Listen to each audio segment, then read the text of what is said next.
lovely people, Nina here. Happy Earth Day week. If you didn't know, on Tuesday it was Earth Day and I spent the day by just hanging out outside, going on a walk, and just spending time with nature and the environment. Over the weekend too, I also went to a protest that was focused around Earth Day and focused around protecting the environment and getting upset over all of the environmental protections that Donald Trump wants to undo and all of that fun things. So that was this weekend. But for today's video, I figured I would talk about a few books that I have read or are currently reading that are related to Earth Day and the environment. So that's this little set. The first one that I'll talk about is a graphic novel, and I picked this up yesterday. I'm borrowing this from my mom.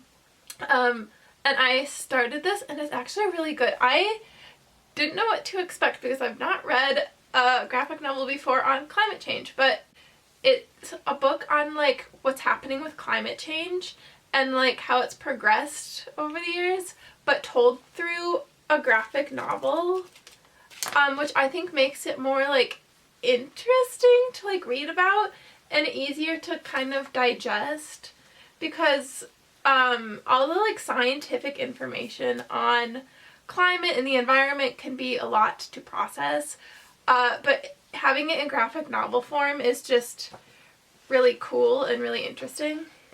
And so my goal is to finish this week. Last week I did my April like TBR, and I don't know why I just didn't include any books on climate because I wasn't sure what I wanted to read.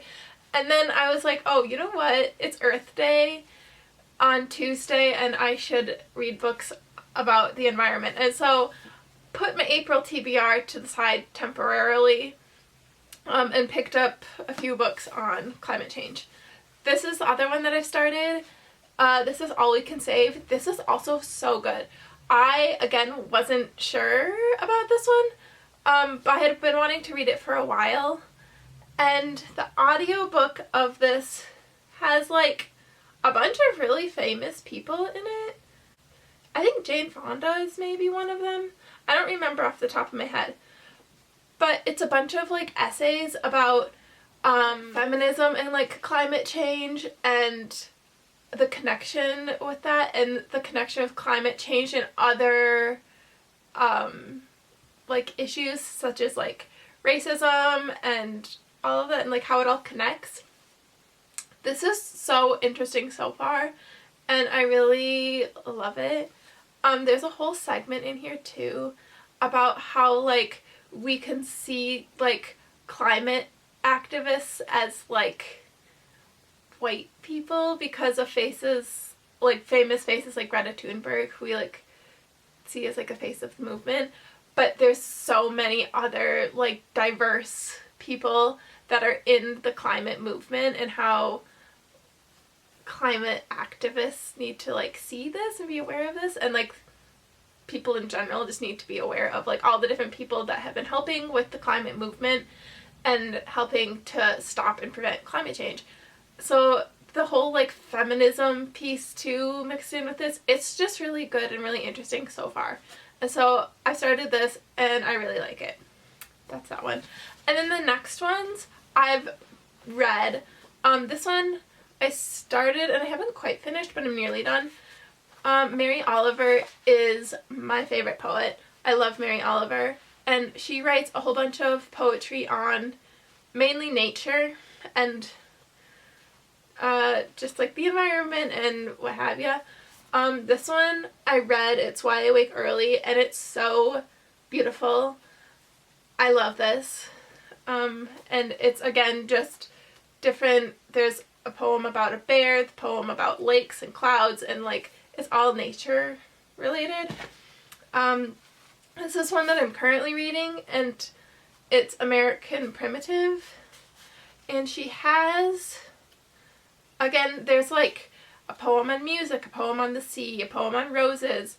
There's just so many different beautiful poems This is Mary Oliver's poem from her book American Primitive, and it is called Blossom. And it's about April, and so I figured it was fitting and perfect for Earth Day. Blossom. In April the ponds open like black blossoms. The moon swims in everyone. There's fire everywhere, frogs shouting their desire, their satisfaction. What we know, that time chops at us like an iron hoe, that death is a state of paralysis. What we long for, joy before death, nights in the swale, everything else can wait, but not this thrust. From the root of the body, what we know, we are more than blood, we are more than our hunger, and yet we belong to the moon. And when the ponds open, when the burning begins, the most thoughtful among us dreams of hurrying down into the black petals, into the fire, into the night where time lies shattered, into the body of another. I feel like that poem is just so beautiful and about like the new rebirth and newness of spring and life, and I just love everything Mary Oliver. Her poetry is beautiful, so I would really suggest reading one of her poems if you haven't, because all of her poetry is just fantastic. So that is Mary Oliver, 2 of her books of poetry. All We Can Save, which is really good so far, and then Climate Change, a graphic novel on climate change and an easier way to kind of absorb it and like learn.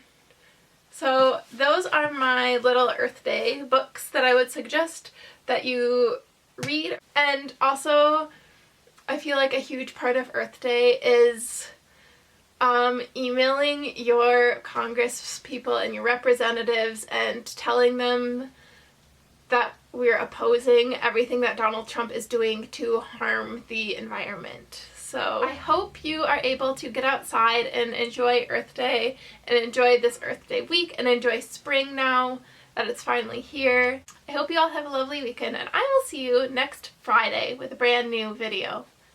Bye!